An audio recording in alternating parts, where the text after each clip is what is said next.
Alright, today is a bit of a different video because instead of playing a game, I'm going to be reviewing a Steam bundle. Now, what I'm looking at here is the Serene City-Builder Bundle. As you can see here, there's 5 games in it, and across the top it shows 4 of them because the 5th game was added later. But I digress. Basically, what I'm doing now is so I played all of these games recently except Dwarf Romantic, but I played a lot of that in the past, so maybe I'm slightly biased towards that one. But anyway, not the point. What I'm doing is I'm looking at each of the games in the bundle, and I'm going to put them all together in a footage compilation with in the background over this. So we'll have a look at each game, and I'll give my thoughts on each of them. Now, these are my initial thoughts, so as the title of the video will say, initial. So, yeah, but I'm just going to get right into it. So first up we have Islanders. Now, I really enjoyed this game for the first, hour and a half I played of it. I wanted a big half-hour video, what it was like in the first half hour. But I ended up absolutely zoning out and just playing for an hour and a half, just building, this island. Now, the interesting thing about this game is there's a lot of strategy to it in the sense of, you have to place buildings in certain places to get points. You can't just place the buildings wherever. You have to place them within range of other buildings, of certain matching kinds, and away from buildings of other matching kinds to get the points. Basically, you have a city center. You have to place you can place mansions near the city center, and they'll be getting more points. Etc. etc. Basically, what I'm trying to say is you have to tactically think about how you're putting together your city to get the maximum amount of points to move on to the next island. It's actually quite a good little challenge. I find it actually really fun. I haven't played much more of it since, so it's sort of I only have my initial thoughts to go on. But when I was building that island in the video, the large island where I really got into the swing of things, like island number 2, I was really having fun there. I was like, this game is great. This game, absolutely amazing. Now, when I'm looking at its price here, it's actually on the low. Well, yeah, look at the bundles prices. There's sort of 3 price brackets, I'd say. There's the low end, the ultra low end, and a quite, mid tier, I'd say, because none of these games are exactly expensive on their own. The highest up one is 14 quid, so I'm not sure that would be in your local currency, but they're not overly expensive. That's the thing about them. They're not ultra bank breakers you see all these games coming out for 60 quid, 70 quid nowadays. Nah, it's nothing like that. These are all relatively cheap games, I should say. So yeah, Islanders is £4.80, so maybe a fiver. Um, it's actually pretty good for that price in that sense. It's definitely a good part of this bundle. Doesn't add on much price. It's overall, I'd say it's a positive experience in this bundle. It doesn't take away from the bundle at all. It's definitely value in it's definitely got its value in there, sort of thing. I know, I just found it really fun. I found it really fun, trying to strategize. As you go along, you get bigger and different islands, I guess. So that's a lot you can end up doing. If you're into the point storing strategy, and it looks interesting, then yeah, it's definitely worth it. Next up on the list is Townscaper. Now, I played this one most recently out of all of them, and the interesting thing about this is it's all just creative mode, but I would say it is actually quite enjoyable. You can do quite a lot with it. No matter what you want to do, you can do just about anything really. With the tools that's provided. Well, not anything, but more or less in a sense of what it's got provided. It's just really fun. If you're into just creative town builders, this is one of those ones you can just literally chill out and not worry about nothing with. and literally just build what you want. Like, if you want to build like a town with big roads and plazas, you can do that. If you want to build like an ultra condensed packed town, you can also do that. You can also build some really weird like structures overall. Like, you got some, like, you can put stuff on stilts above water, like way on stilts. You know, you can have archways and have buildings and all that. You can have like balconies. You can have, there's a lot of stuff you can really do stylistically. Like, you can make it so it looks like the entire thing's on a hill, even if it's not. Like, there's that as well.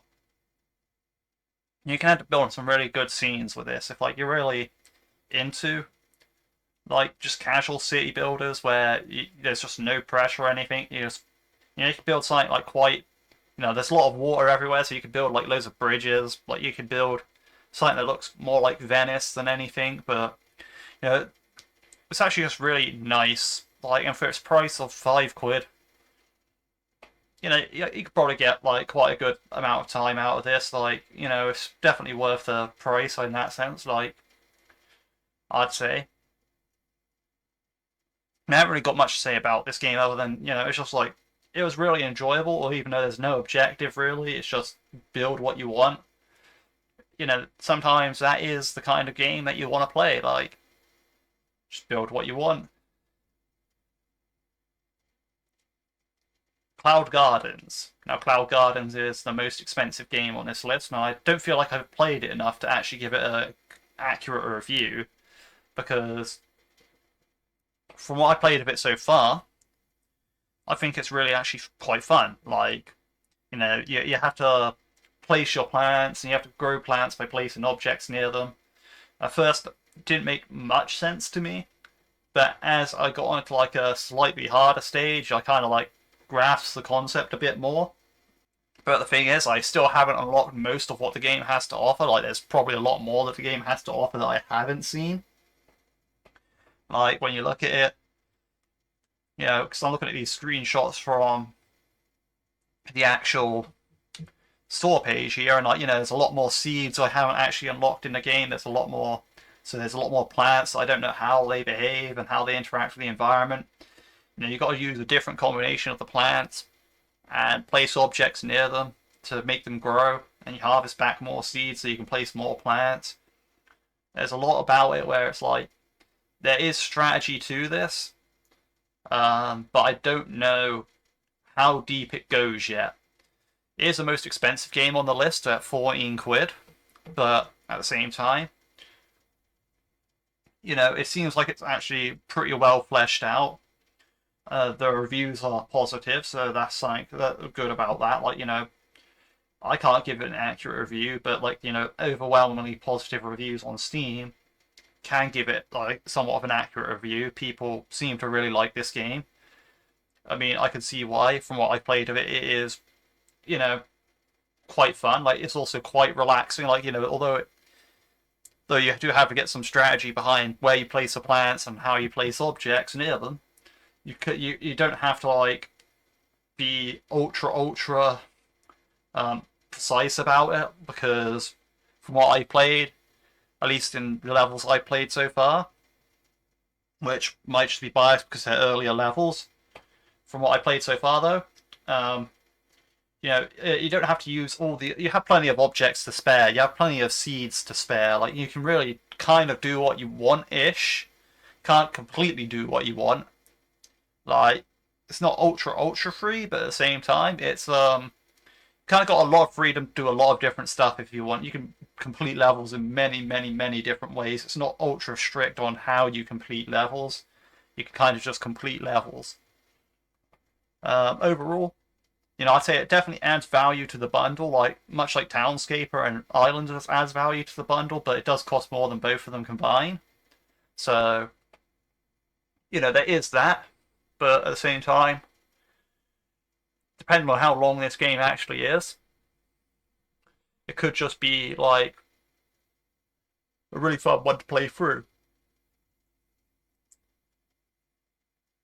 It also has actual stages and like a level select and a world select and all that, so it feels like it does have like a big coherent linear gameplay style to it where, you could just go through unlocking stuff, unlocking more objects for creative mode. Apparently there is a creative mode as well in the game. I've seen it. It kept saying you've unlocked these objects in creative mode, you unlock this for creative mode, so you have like the main progression, and you also just have a creative mode where you can just do whatever you want. So, you know, if you like plants, it's really good because, well, yeah, you're just growing plants all over all these objects. It does look pretty cool in my opinion. Like, it is a nice, relaxing game. But yeah, so I say it's definitely like, although it's the most expensive one on the list, it's definitely worth the value. That's why I can see why it's in this bundle. It's not, you know, it's not taken away from it. It seems like there's plenty of things to do. Like, depending on how long the game actually is, like,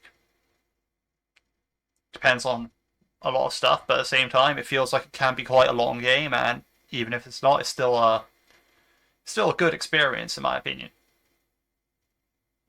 Dwarf Romantic is the next on the list. Now, the thing about that is, I'm probably slightly biased to this because I have a lot of time in Dwarf Romantic. The thing about it is, you have to match edges on these hexagonal tiles, and that's how in the main point scoring mode. And there's a lot of strategy that goes into it. Like, if you match edges and get all 6 edges of a tile matching, you get a tile back. If you complete quests, you get some tiles back. You have a limited amount of tiles in your stack, basically, and you have to keep growing like your tiles by getting perfects, by getting all this stuff done. But the thing about that is, it can be quite tricky because you can just run out of tiles and get to the game over state, but you can do it over and over again. It's sort of like a roguelike, I'd say, but at the same time, I mean, similar to Islanders on the first one on this list, where you have to play stuff matching. Apart from Islanders, you have to match different stuff. This, you have to match the same stuff. Overall, I'd say, like, I had a lot of fun playing this game, like, building, like, well, trying to work out the best way of doing things, what you got to do, trying to get perfect tiles. Like, there's some people that have got insane scores on this where they basically go infinite. I don't know how they do that in the main scorer mode, but it is possible. Like, there's a lot of strategy to it. You can get these crazy high scores if you're really, really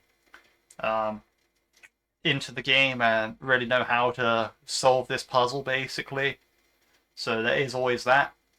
It also has creative mode, when the creative mode has very decent tools to, like, allow you to make what you want. You can make some crazy stuff in creative mode. Absolutely good stuff in creative mode, but I mean, there's some things that creative mode is missing, but at the same time, it is still a very, very good, like, creative mode in that sense. Like, you can do whatever you want in the creative mode. Like, you can make these amazing, like, scenic maps, like, that you can't do in the main scoring mode, because it's main scoring mode, you're trying to get the score, so sometimes you have to make sacrifices. But yeah, overall, I'd say a very good game, even though it is like 11 quid, so it is the second most expensive one on the list. But it definitely adds value. It's definitely, like, if you're into, like, that whole puzzle solving aspect, this is actually a really good game. Like, this is actually, it's a tough game if you're, like, into the puzzle solving, because it sounds easy, but it's not as easy as it sounds, if you know what I mean. But overall, I personally really like this game, and I think it is, well, yeah, it's just an amazing game in general. Now,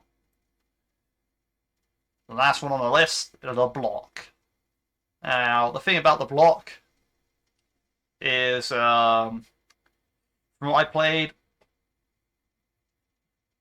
it kind of isn't there for me. Like, it's sort of like you have, like, this small tile. Even if you choose it extra large, it's kind of like a small tile. Yeah, it's supposed to be like a creative mode where you can sort of, like, place stuff wherever you want. the thing about it is lacking quality of life features to make the creative mode actually good. The entire thing is the creative mode. Like, yeah, there's a lot of like, you don't get to select your actual tiles. Like, you have to like keep cycling through tiles to get to the tiles you want. Uh, a lot of the keys are a bit weird. Like, you hit R to restart, and sometimes you accidentally hit R instead of E to rotate map. So there's that. Like, it's very hard to find like matching buildings. So if you're trying to make something symmetrical, you're gonna have a very, very difficult time cycling through the tiles because a lot of the tiles also look the same, but they're slightly different. So there's a lot to it in a sense of like it's very hard to actually get what you want in this game. Like, you can't just build what you want. You have to like really fight to try building what you want, and that's not how it should be, in my opinion. Like, if you're trying to do a relaxing city builder, like, you shouldn't have to like battle through like and spend most of your time re-rolling tiles just to get what you want. Like, to compare this to, like, say for example, Townscaper or like Dwarf Romantic's creative mode, right? Like in Townscaper, you can add or remove stuff. Like, you can change. Like, it's very clear what you can and can't do with the tools, and you can do a lot of stuff with the tools. Like, if you want to remove a block, you can. If you want to place more blocks, you can. You can do pretty much stuff in any order you want. Like, certain things, like certain, like it's all the same blocks. So certain combinations build different things. Like, you can make a tower, and you can make a multicolored tower and all that. But at the same time, you can turn those towers into houses. But you know how it works. Like, you know how making stairs down to the water works.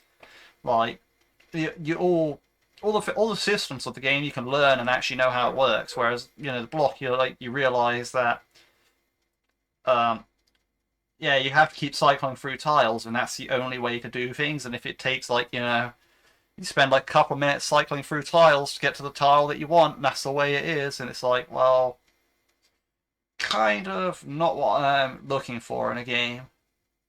Whereas with Dwarf Romantic's creative mode, like, I don't have footage of this right now, but like, you can lock the you can lock the tiles that you want. You could like use a color picker tool on the map to like select a tile from the map if you want to make a clone of it. Like, you can do a lot of stuff where it's like, I have this exact layout with your tile, or you can clone it. Or, for example, like, you have set sliders that you can set, like, oh yeah, you want this much house on your tile, you want this much forest on your tile, you want this much like farm on your tile, and you can set them to like, it's just all farm appearing, or no farm appearing, or half town, half farm, or half like this, half that. You can have it like whether there's water or rail on it or not. But there's a lot of sliders you could like select to manipulate the spawns of your tiles, and after you manipulate the spawns of your tiles, you can copy that tile back, like with a color picker tool, basically, and it'd be like, oh yeah, you had this tile that looks like this. Well, you can have more of them because you can just select it from the map and make clones of it, basically. So if you want a big ocean to one side of your map, you can get a water piece. You can get some water pieces with boats in it.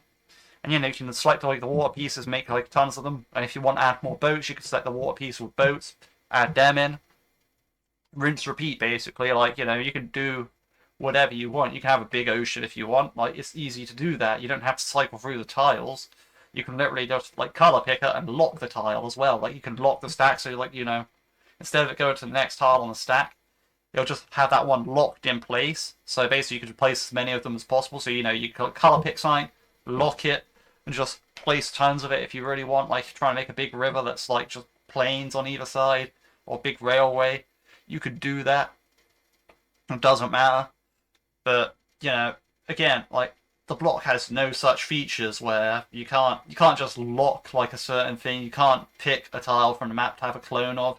You have to literally cycle through the tiles, and that's where it kind of falls apart for me, because instead of like trying to make something that you want, you have to then spend your time wrestling through a bunch of like tiles that you don't want to hopefully not skip out the tile that you do want because you're just skipping through things too fast.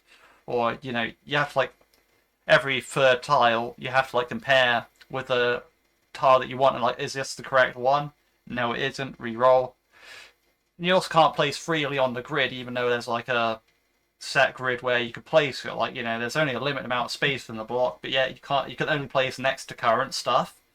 So instead of going like, yeah, I kind of want this block over here later, you have to build your way over to it. And there's also no remove items from the map feature, like, both Dwarf Romantic and Townscaper in their creative modes, that you can remove whatever you want at any time. You can literally just straight up delete it, whereas in the block, no such thing occurs. If you misplace something, then you've misplaced something. You can't do anything about that. Although it is the cheapest game on the list for £2.10, it's basically like £2. It kind of just, I feel like it isn't there fully, and like this one was added to the bundle later. Like that's why in the title banner, the Serene City-Builder Bundle banner image, it doesn't appear there because it was added to the bundle much later. Like all these games, they came out. Well, in fact, they came out in the order that I went through in the list here. But like, yeah, overall, it's just like the block kind of got added later, like much later on than the other ones, and it just kind of, to me, it weren't all there. I mean, thankfully, in that sense, it doesn't add on much price to the bundle, I'd imagine, because, well, yeah, it's only £2.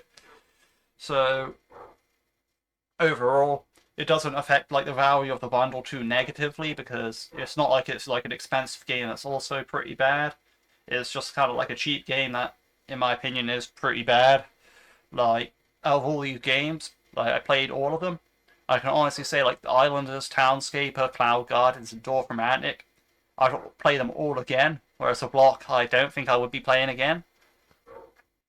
That said, if I had to rate them, I'd say the block is way down at the bottom of the list, like my least favourite. And I feel like Townscaper is actually the next weakest one, even though it's a really strong game. But because there's like no sort of like actual driving, like playing the game mode, like you just play creative, like there's no sort of like point scoring mode or like objective mode. Like it's kind of just like a casual do whatever you want sort of thing. Since there's no like drive to actually achieve an objective, I'd say it's the next weakest one just because of that. Like it's a perfectly good game, but it's a perfectly good game if you know that there's no objective, you're just doing what you want and you can do what you want. Whereas all the other three, they do have like a objective based mode where you can go like, say for example, Cloud Gardens, you have the story mode where you're trying to just get through all the, like, unlock all the things, do the new scenes as they call them. Islanders, you're trying to like, score enough points to get to the next island. And Dwarf Romantic, you're trying to get as many matches, complete as many quests, and grow your tile stack as much as possible so you can keep playing with the tile stack in the story in a point scoring mode. So all of them in that sense, like Islanders and Dwarf Romantic has a high score mode basically.